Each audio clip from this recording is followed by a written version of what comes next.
hello everyone আজি ভাবিছো একদম ঠাণ্ডা ঠাণ্ডা বতৰত এনেকৈ জুইতে গাহৰি মাংস বনাই খাও আৰু তাৰ বাবে ইফালে কেৰাহী পাতি তেল দি দিলো আৰু ইয়াতে দি দিম পিয়াজ এতিয়া অকমান কমকে দি লৈছো প্ৰথম ফ্ৰাই কৰি লম অকনমান আৰু এইখিনি গোল্ডেন কালাৰ অহালৈকে অকনমান মই ভাজি লব লাগিব আৰু জুইকুৰা দেখিছেনে কিমান ধুনীয়াকৈ টপটপকে জ্বলি আছে আৰু ইয়াতে আমি জুই ফুৱাই বহিয়ে আছিলো ভাবিলো ইয়াতে আজি মাংসখিনি বনাই খাও আৰু বিৰাট টেস্টি লাগে নহয়নে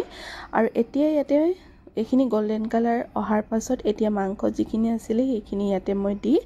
এতিয়া ভালদৰে অকনমান সময় ভাজি লম দেখিছেনে ঠাণ্ডা ঠাণ্ডা বতৰত এনেকৈ জুইত বনাই খোৱা আৰু মজাই বেলেগ নহয়নে আৰু মাংসৰ সোৱাদটো ইমানেই ধুনীয়া হয় জুইত বনোৱা কি কম আৰু আপোনালোকে হয়তো জানেই আৰু এতিয়া বাকি যিখিনি পিয়াজ আছিল আৰু খুন্দনাত খুন্দি লোৱা আদা নহৰু এই আটাইখিনি দি এতিয়া এইখিনিও মই এতিয়া ভালদৰে অকনমান সময় ভাজি লম আৰু কন্টিনিউ লৰাই এইখিনি ভাজি থাকিব লাগিব যিমান পাৰে দেখিছেনে ধুনীয়াকৈ মিক্স কৰি লৈছো আৰু এনেকৈ অকনমান সময় ভজাৰ পাছত এতিয়া দিলো বিলাহী দুটা কাটি লোৱা বিলাহীটো মই অকনমান ডাঙৰকে দি দিছো যেহেতু ধুনীয়াকৈ গলিবই সেই কাৰণে অকনমান ডাঙৰকে দি দিলো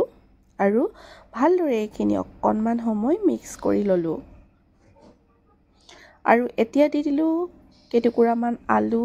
আলুটো মেইন আলু খাই বিৰাট ভাল পাওঁ আপোনালোকে স্কিপো কৰিব পাৰে আৰু দিছো বেঙেনাটো নিদিবও পাৰে একো নাই কথা যিকোনো আপোনালোকে আলু দিও বনাব পাৰে বা বেঙেনা নিদিয়াকেও পাৰে কিন্তু মই বেঙেনা দি দিছো বেঙেনাৰ লগত মাংস খাই বিৰাটেই ভাল পাওঁ সেই কাৰণে ইয়াতে কাটি লোৱা এটা বেঙেনা ডাঙৰকে দি দিছো আৰু এইখিনি ভালদৰে অকনমান সময় মিক্স কৰি ভাজি ললো তাৰ পাছত দিছো হালধি গুৰি অকনমান কিমানটো জোখত প্ৰয়োজন হয় আপোনালোকে এড কৰি দিব আৰু দিছো নিমখ সোৱাদ অনুসৰি আৰু এইখিনিও এতিয়া এড কৰাৰ পাছত ভালদৰে অকনমান লৰাই দিছো মোৰ যেহেতু কেৰাহীখন অকনমান মানে সৰু হল সেই কাৰণে লৰাবলৈ অকনমান অসুবিধা হৈছে এয়া দেখিছেনে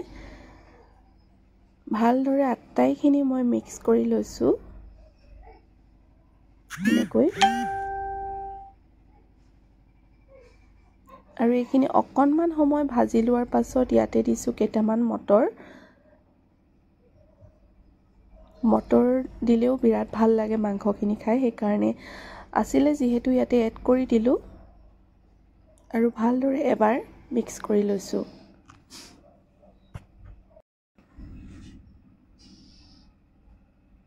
আৰু এনেকৈ আপোনালোকে যিমান পাৰে ঘনকে লৰাই ভাজি থাকিব আৰু এতিয়া অকনমান ঢাকনখন দি ঢাকি দিছো আৰু মোৰ মানুহজনেহে মাংসখিনি বনাইছে মই বনোৱা নাই মই ভিডিঅ' কৰি আছিলো আৰু এনেকৈ বেঙেনাৰ লগত খাইছে নাই জনাবচোন বিৰাটেই টেস্টি হয় আপোনালোকে যদিহে এনেদৰে বনাই খোৱা নাই এবাৰ নিশ্চয় ট্ৰাই কৰি চাব আৰু ভালদৰে অকনমান সময় লৰাই ভাজি লোৱাৰ পাছত এতিয়া দি দিলো ইয়াত গৰম পানী ঠাণ্ডা পানীটো ইউজ নকৰিব পাৰিলে গৰম পানী দিব আপোনালোকে আৰু পানীখিনি দিয়াৰ পাছত ভালদৰে লৰাই এতিয়া অকনমান সময় ঢাকনখন দি এইখিনি সিজিবলৈ দিম আৰু ইয়া চাওক খুব ধুনীয়াকৈ মাংসখিনি সিজি আছে আৰু আপোনালোকে কিমানটো জোখত থয় হেতু আপোনালোকৰ কথা হয়তো কিছুমানে বেছি জুলীয়াকেও খাব পাৰে বা ডাঠকেও খাব পাৰে পানী নথকাকেও খাব পাৰে শুকান কৰিব পাৰে তেনেকৈ আপোনালোকে লৰাই ভালদৰে এইখিনি ভাজি থাকিব আৰু এতিয়া দি দিলো অকনমান ধনিয়া কাটি দিলো আৰু ধনিয়াখিনি দিয়াৰ পাছত এবাৰ ভালদৰে মিলাই লৈছো 5 মিনিটৰ কাৰণে এইখিনি অকনমান সময় থম আৰু মোৰ গৰমে ভাতৰ লগত খাব পৰা মাংস ৰেডি হৈ গল আপোনালোকে যদিহে এনেদৰে বনোৱা নাই আৰু জুইত বনোৱা সোৱাদটো ক'বই নালাগে আপোনালোকক কিমানেই ধুনীয়া হয় আজিৰ ৰেচিপিটো ইমানেই আছিল কেনেকুৱা পালে জনাব যদি ভাল পালে প্লিজ লাইক এটা কৰি দিব চেনেলটোলৈ যদিহে নতুনকৈ আহিছে চেনেলটো সাবস্ক্ৰাইব কৰিব